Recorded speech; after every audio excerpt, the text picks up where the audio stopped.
Hello students. Mission graduate पर आपका स्वागत है। मैं हूं विकास और आज हम स्टार्ट करने जा रहे हैं आप बच्चों के क्वेस्ट पर numerical analysis BA BSc six sem according to NEP. जी हाँ, तो अकॉर्डिंग टू एनईपी अब की बार न्यूमेरिकल एनालिसिस अपने पास सिक्स सेम के अंदर है। वो चैप्टर 3 अपना numerical methods for solving simultaneous linear algebraic equation. जी हाँ, हम इस चैप्टर की बात करने वाले हैं। न्यूमेरिकल मेथड सीखने वाले हैं जो लीनियर इक्वेशन है उनको सोल्व करने के लिए। ठीक है जी।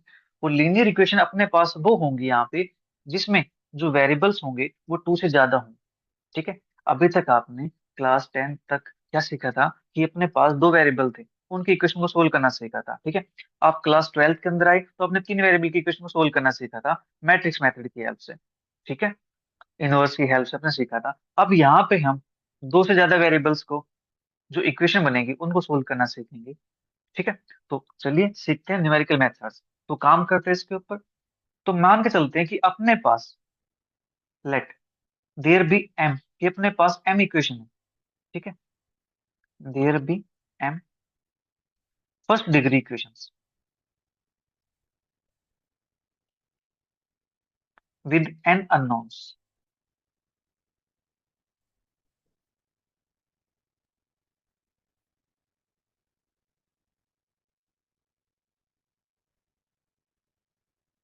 अननोन्स आप मान सकते हो कि x1 है, x2 है, dot dot dot up to xn। ठीक है।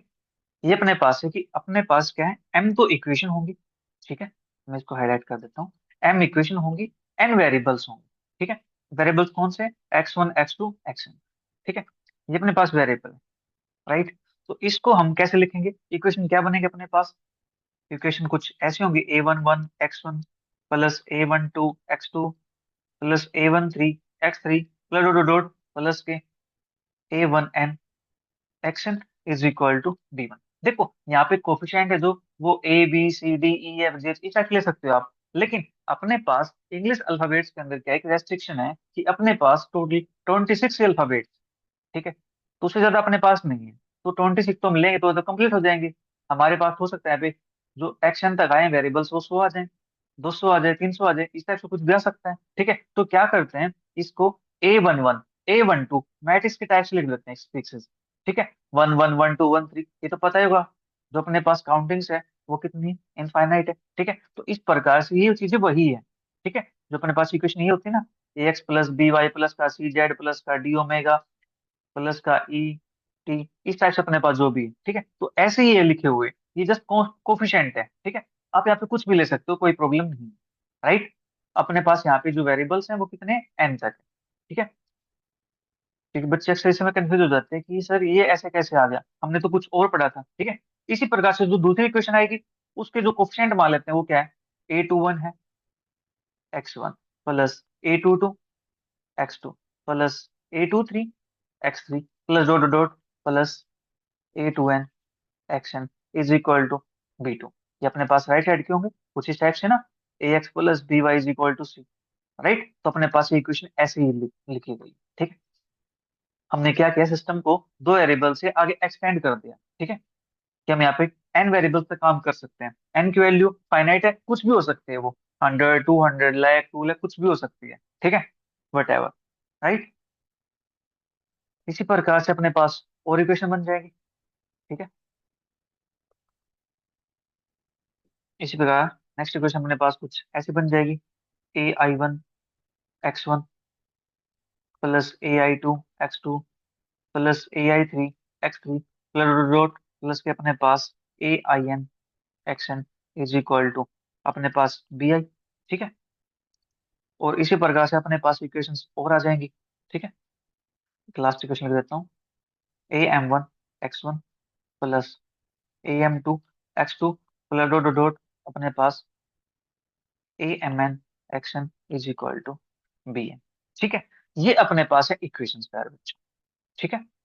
कि अपने पास इक्वेशंस ऐसे हो सकते हैं, कुछ भी आ सकती है इक्वेशन के अंदर। ठीक है। अब इसको हम क्या करेंगे, एक सिस्टेमेटिक वे से लिखेंगे, इसको एक सिस्टम की फॉर्म में लिख देंगे। ठीक है। Now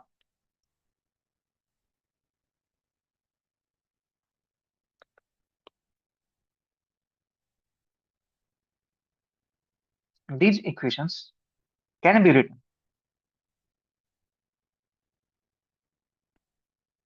in matrix form. H, इनको हम कैसे लिख सकते हैं मैट्रिक्स फॉर्म के अंदर? मैट्रिक्स फॉर्म के अंदर लिखेंगे A11, A12, dot dot dot, A1 जी अपने पास A1 है, A21, A22, dot dot dot, A2 जे A2 है। ठीक है, इसी प्रकार से अपने पास चलता जाएगा ये, तो अपने पास लास्ट में आ जाएगा AM1, AM2, dot dot dot, AMJ, और यहाँ पे अपने पास AM है। ठीक है, राइट। और जो अपने पास वेरिएबल्स हैं उनको लिखेंगे कॉलम। ठीक है, X1 X2 dot dot dot अपने पास एक्शन, और इक्वल टू में लिखेंगे अपने पास जो राइट साइड के कॉन्स्टेंट आए, ठीक है, इनको लिखेंगे B1 B2 dot dot dot, b n तक, सॉरी BM तक अपने पास। ये अपने पास आएगा मैट्रिक्स रिप्रेजेंटेशन। ठीक है, और इस चीज को मैं कुछ ऐसे भी लिख सकता हूँ, और AX is equal to b. ठीक है, मैंने इसको ऐसे लिख दिया। तो जो अपने पास A होगा वो क्या है, वो ये वाली मैट्रिक्स है। ठीक है, B अपने पास ये वाली मैट्रिक्स है। ठीक है, C अपने पास ये, सॉरी, X अपने पास ये, B अपने पास ये, राइट। तो आप लिख सकते हैं यहाँ पे where A is equal to AIJ MN। ठीक है, ये इसका ऑर्डर है MN। और X अपने पास है column matrix X1 X2 dot dot dot, अपने पास XN तक है। मैंने यहाँ पे XM लिखा है, XN लिखा है, यहाँ पे XMI अपने पास, यहाँ पे सॉरी XM नहीं, अपने पास वेरिएबल्स कितने हैं? वेरिएबल तो अपने पास XM तक है, तो यहाँ पे XM नहीं आएगा। ठीक है, और यहाँ पे अपने पास XM हो जाएगा, क्योंकि N अननोन्स थे अपने पास। ठीक है, और जो B अपने पास है, ये B1 B2 dot dot dot, ये अपने पास हो जाएगा यहाँ पे BM तक। ठीक है, ये अपने पास, राइट। अब हमें इस सिस्टम को सोल्व करना है। ठीक है, जो अपने पास सिस्टम ऑफ इक्वेशन बन गई है। ठीक है, अपने पास इक्वेशन दो से ज्यादा हो जाती है तो सिस्टम बन जाता है। ठीक है, तो सिस्टम ऑफ इक्वेशन आ गई, इसको सोल्व करना है। अब यहाँ पे बात करेंगे होमोजीनियस की और नॉन होमोजीनियस की, कि होमोजीनियस अपने पास क्या है, नॉन होमोजीनियस अपने पास क्या है।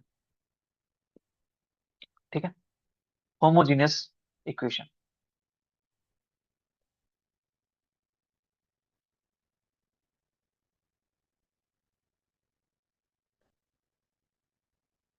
होमोजीनियस इक्वेशन के अंदर क्या होगा, जो अपने पास ये बी है, ये क्या हो जाएगा, जीरो हो जाएगा, that is AX is equal to zero. ठीक है, और नॉन होमोजीनियस के अंदर क्या होगा,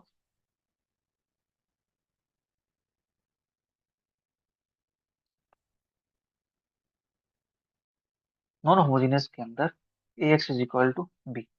ठीक है, जो बी है ये नॉट इक्वल टू जीरो। ठीक है, इसको बोलेंगे नॉन होमोजीनियस सिस्टम। ठीक है जी, होमोजीनियस इक्वेशन, होमोजीनियस सिस्टम या नॉन होमोजीनियस सिस्टम। ठीक है, आप ये कह सकते हैं यहाँ से, अपने पास ही आता है। अब हमें इसको सोल्व करना है। अब देखो अपना जो सिलेबस है उसके अंदर हमें M और N दोनों को सेम लेके चलना है। मतलब M is equal to N, या आप कह सकते हो कि आपको स्क्वायर मैट्रिक्स पे काम करना। ठीक है, कहने का भाव ये है कि स्क्वायर मैट्रिक्स पे काम। ठीक है, अपने सिलेबस के अंदर ये चीज है, हमें ये चीज सीखना है। अब यहाँ पे इनको सोल्व करने के लिए हमें मेथड चाहिए। अब पहले बात कर लेते हैं इसके सॉल्यूशन की। सॉल्यूशन क्या होगा प्यारे बच्चों, जो अपने पास X1 X2 dot dot XN की जो वैल्यूज आएंगी वो अपने पास क्या कहलाएगा, सॉल्यूशन कहलाएगा। जो सॉल्यूशन होता है वो क्या करता है, इक्वेशन को सेटिस्फाई भी करता है, राइट। अब यहाँ पे लिखते हैं, एक टेबल बना लेते हैं यहाँ से, ठीक है, सॉल्यूशन के लिए।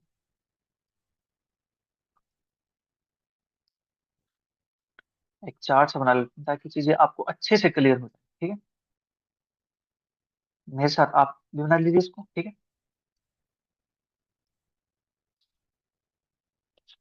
राइट। ना, इसके अंदर लिखेंगे हम, एक बॉक्स के अंदर बी मेरे पास क्या हो जाए, जीरो हो जाए। ठीक है, इफ बी जीरो हो जाए और जो डिटर्मिनेंट ए है मेरे पास वो क्या आ जाए, जीरो आ जाए। ठीक है, उस केस में जो सॉल्यूशन मिलेगा प्यारे बच्चों, वो सॉल्यूशन अपने पास क्या मिलता है, सॉल्यूशन मिलता है इनफाइनाइट नंबर ऑफ सॉल्यूशन। ठीक,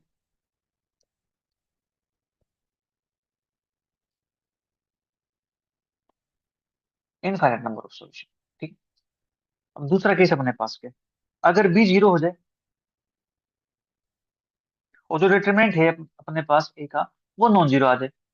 ठीक है, बी जीरो हो जाए, डिटरमिनेंट ए नॉन जीरो आ जाए, उस केस में जो सॉल्यूशन बनेगा अपने पास वो कितने बन जाएंगे, इक्वेशन होमोजेनियस है, ए नॉन जीरो है। ठीक है, तो यहाँ से अपने पास एक सॉल्यूशन मिलता है, यूनिक सॉल्यूशन मिलता है। ठीक है, यूनिक ट्रिवियल सॉल्यूशन। यहाँ पे सॉल्यूशन कैसा आएगा, ट्रिवियल सॉल्यूशन आएगा, क्योंकि अपने पास जो जीरो होता है वो ऑलवेज सॉल्यूशन होता है इसका। ठीक है, तो जीरो जीरो इसका सॉल्यूशन बन जाएगा। राइट। अब तीसरी कंडीशन अपने पास क्या है, अगर बी मेरे पास नॉन जीरो हो जाए और जो डिटरमिनेंट ए है मेरे पास ये भी कैसा है, नॉन जीरो आ जाए। ठीक है, बी नॉन जीरो हो तो डिटरमिनेंट ए भी मेरे पास नॉन जीरो हो, तो इस केस के अंदर जो सॉल्यूशन बनता है प्यारे बच्चों वो क्या बनता है, यूनिक सॉल्यूशन बनता है। यहाँ से भी क्या बनेगा, यूनिक सॉल्यूशन बनेगा यहाँ से। ठीक है, आप इसको बॉक्स के अंदर बंद कर सकते हैं।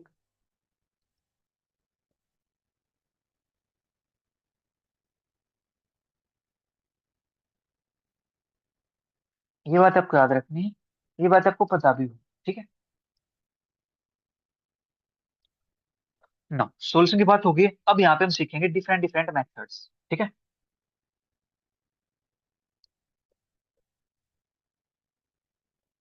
डिफरेंट मेथड्स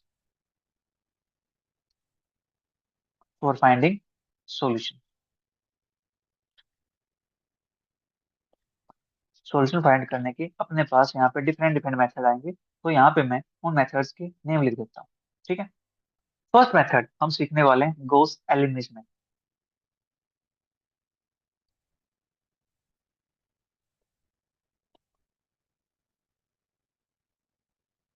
सेकंड मेथड हम सीखने वाले हैं गॉस जॉर्डन मेथड।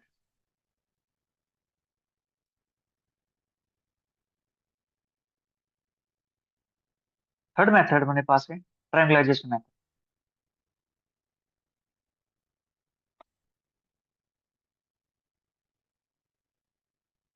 या फिर इसको बोलते हैं एलयू डिकम्पोजिशन।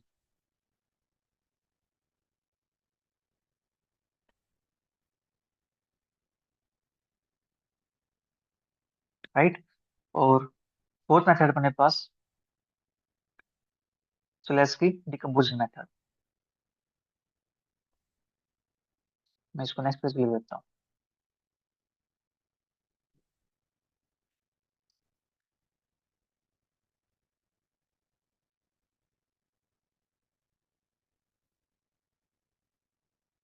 और फिफ्थ मेथड अपने पास रहने वाला है क्राउड्स मेथड। ठीक है, ये मेथड हम सीखने वाले हैं अपने इस चैप्टर के अंदर। ठीक है, अब देखो, जो अपना फर्स्ट मेथड है उस पर काम करेंगे। फर्स्ट मेथड अपने पास है गोस एलिमिनेशन मेथड। ठीक है, अब देखो प्यारे बच्चों, इसका मैं वर्किंग रूल लिखाऊं तो बहुत बड़ा हो जाएगा वो। ठीक है, आप उसको भी समझ नहीं पाओगे, इतना कंफ्यूज रहोगे, तो उससे बेटर है मैं इस चीज को एक क्वेश्चन की हेल्प से सिखा दूँ। ठीक है, क्वेश्चन पे अप्लाई कैसे करना। ठीक है, क्योंकि एग्जाम के अंदर मेथड नहीं पूछा जाएगा कि मेथड आप ड्राइव करके दिखाओ इस चीज का। ठीक है, उसके अंदर आप कंफ्यूज हो जाओगे क्वेश्चंस के अंदर, कोफिशिएंट्स के अंदर। राइट, तो बेटर रहेगा मैं इसको एक क्वेश्चन पे अप्लाई करके सिखा देता हूँ आपको, आपको मजा आने वाला है, आप अच्छे से सीख पाओगे। ठीक है, तो चलिए बात करते हैं क्वेश्चन। एक एक एग्जांपल ले लेते हैं। ठीक है, चलिए क्वेश्चन अपने पास है, solve the following equations by the goes elimination method.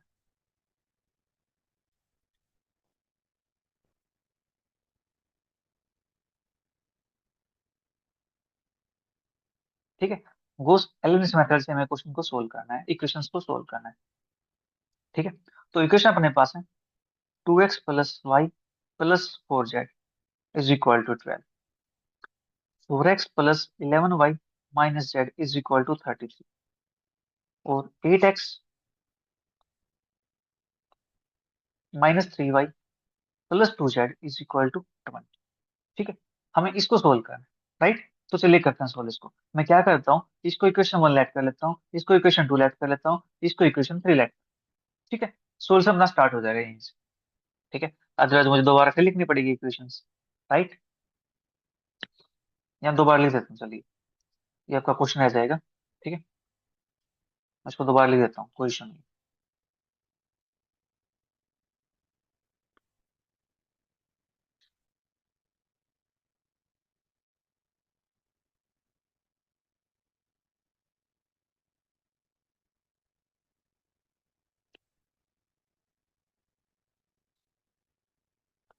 लीजिए अपना सोल्यूशन स्टार्ट यहाँ से हो जाता है। ठीक है, ये अपने पास इक्वेशन 1 हो जाएगी, इक्वेशन 2 हो जाएगी, इक्वेशन 3 हो जाएगी। ठीक है, और इसको थोड़ा सा साइड में भी कर देता हूँ। राइट, इक्वेशन 1, इक्वेशन 2, इक्वेशन 3 हो गई। अब अपना काम क्या होता है प्यारे बच्चों, कि हमें यहाँ से जो x है उसको एलिमिनेट करना है सबसे पहले। ठीक है, तो x को एलिमिनेट करना है इक्वेशन 1 और 2 के अंदर से, फिर x को एलिमिनेट करेंगे हम इक्वेशन 1 और 3 के अंदर से। ठीक है, अपना मेथड ही ध्यान रखना। ठीक है, और जो एलिमिनेट करेंगे उसको लिखते हैं हम R1 की हेल्प से। ठीक है, तो first eliminate x from equation 1 and 2 के अंदर से। ठीक है, ठीक है, R1 एलिमिनेट कैसे करेंगे, जो कोफिशिएंट है x का इक्वेशन 2 के अंदर अपॉन कोफिशिएंट x का इक्वेशन 1 के अंदर। ठीक है, ये अपने पास आ जाएगा R1, coefficient of x in equation 2 upon coefficient of x in equation 1। ठीक है, तो अपने पास इक्वेशन 2 के अंदर x का कोफिशिएंट क्या है, 4 है। Coefficient of x in equation 1 क्या है, 2 है। तो डिवाइड करते हैं तो आंसर अपने पास क्या आता है, यहाँ से 2 आता है। ठीक है, तो अब हमें करना है क्या, जो इक्वेशन 1 है उसको 2 से मल्टीप्लाई करना है और इक्वेशन 2 में से सब्ट्रैक्ट करना है। राइट, क्या करना है, इक्वेशन 1 को 2 से मल्टीप्लाई करना है, जो 2 अपने पास आया। ठीक है, और इक्वेशन 2 में से सब्ट्रैक्ट करना है। राइट, चलिए चलिए करते हैं सब्ट्रैक्ट।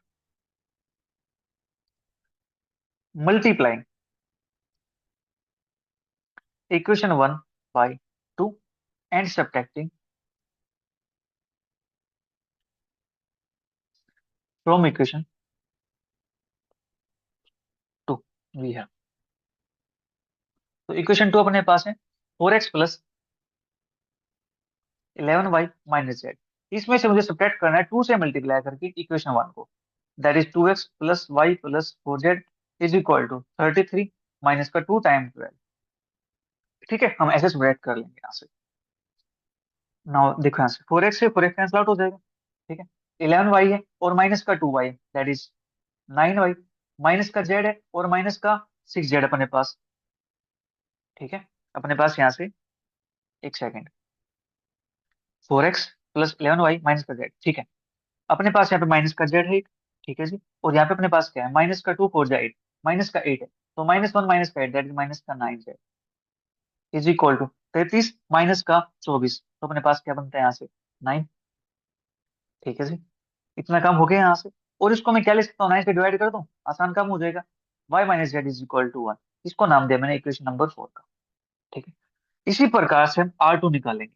ठीक है, now eliminate x from equation 1 and 3। तो इक्वेशन 1 एंड 3 के अंदर से अब x को एलिमिनेट करना है, तो सेम काम करना है यहाँ पे R2 कोफिशिएंट ऑफ दिस। ठीक है, अपने पास x का कोफिशिएंट R3 के अंदर से और x का कोफिशिएंट R1 के अंदर से। ठीक है, तो अपने पास आ जाएगा R2 is equal to coefficient of x in equation 3 upon coefficient of x in equation 1, that is, तो 3 के अंदर x कोफिशिएंट क्या है, 8 है, और 1 के अंदर क्या है, 2। तो 8/2 दैट इज 4। अब मुझे करना क्या है, जो इक्वेशन 1 है उसको इस 4 से मल्टीप्लाई करना है और 3 में से सब्ट्रैक्ट करना है। ठीक है, multiply equation 1 by 4 and subtracting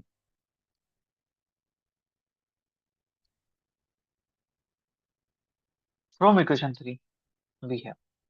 ठीक है, इसको 4 से मल्टीप्लाई करेंगे और 1 में से सब्ट्रैक्ट करना है। राइट, तो अपने पास इक्वेशन 4 क्या है, यानी इक्वेशन 3 सॉरी, 8x माइनस का 3y प्लस का 2z,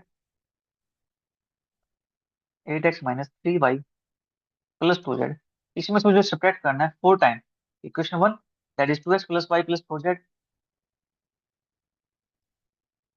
इज इक्वल टू, यहाँ पे अपने पास 20 माइनस 4 × 12, ठीक है। ये काम कर देना मुझे। अब यहाँ से 8x है माइनस का 8x है, जीरो बन जाएगा, तो -3y है और माइनस का 4y है, दैट इज माइनस का 7y। फिर 2z है और माइनस का 16z है, दैट इज माइनस का 14z, is equal to 20 minus का 12×4 = 48, दैट इज माइनस का 28, ठीक है। -7 से मैं इसको डिवाइड कर सकता हूँ, तो मेरे पास बनता है y प्लस का 2z इज इक्वल टू 4, ठीक है। इसको नाम दिया मैंने इक्वेशन नंबर 5 का, ठीक है। अपने पास देखो इक्वेशन 4 आ चुकी है। किसके अंदर आई इक्वेशन 4? y और z के अंदर आई। इक्वेशन 5 भी किसके अंदर आई मेरे पास? y और z के अंदर आई, ठीक है। अब क्या करना है? अब सेम काम करना है यहाँ से। अब उन्होंने x को एलिमिनेट कर दिया है, अब इन दो के अंदर से y को एलिमिनेट करना है, ठीक है। नाउ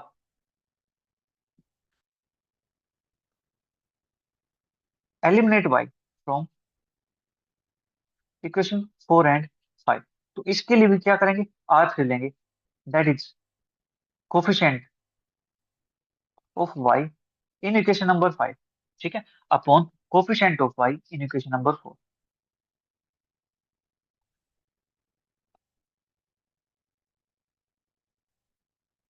ठीक है।